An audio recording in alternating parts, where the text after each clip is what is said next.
வாக்குத்தத்தம் செய்த கர்த்தரே, வாக்கு மாறா உண்மையானவரே. வாக்குத்தத்தம் செய்த கர்த்தரே, வாக்கு மாறா உண்மையானவரே. வாக்கை நம்பி வந்து நிற்கிறோம், வல்ல ஆவி மாறி ஊற்றுவே. உந்தன் வாக்கை நம்பி வந்து நிற்கிறோம், வல்ல ஆவி மாறி ஊற்றுவே. தேவனே நீ பெரியவர், பெரியவர். தேவனே நீ பரிசுத்தர், பரிசுத்தர். தேவனே நீ நல்லவர், நல்லவர்.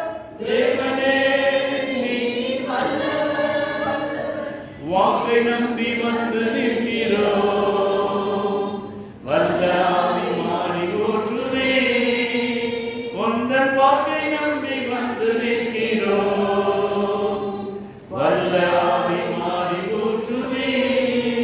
எட்டு வாசப்படியை கேட்டுக்கொள்கிறேன். பிலிப்பியர் 4ஆம் அதிகாரம் 19ஆம் வசனம். 4:19. என் தேவன் தம்முடைய ஐஸ்வரியத்தின்படி உங்கள் குறைவை எல்லாம் கிறிஸ்து இயேசுவுக்குள் மகிமையிலே நிறைவேற்றுவாராக. இந்த வார்த்தையை பக்கத்தில் பார்த்து நல்லா சிரிச்சு, ஃபுல் ஸ்மைல், குவார்டர் இல்லை, ஆஃப் இல்லை, ஃபுல் ஸ்மைல் பார்த்து சொல்லுவோமா? என் தேவன் தம்முடைய ஐஸ்வரியத்தின்படி உங்கள் குறைவை எல்லாம் மகிமையிலே கிறிஸ்து இயேசுவுக்குள் நிறைவாக்குவாராக. ஆமென்.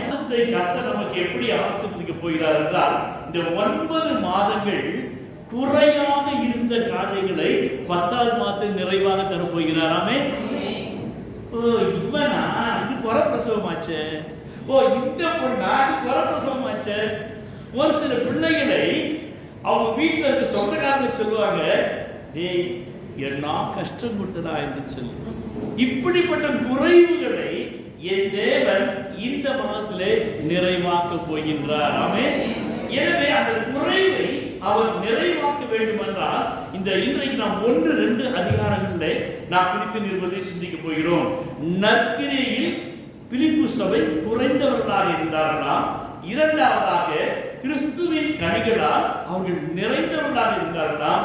மூன்றாவது குறைவிலிருந்து நிறைவை உண்டாக்குகிறவர்களாக இருந்தார்களாம்.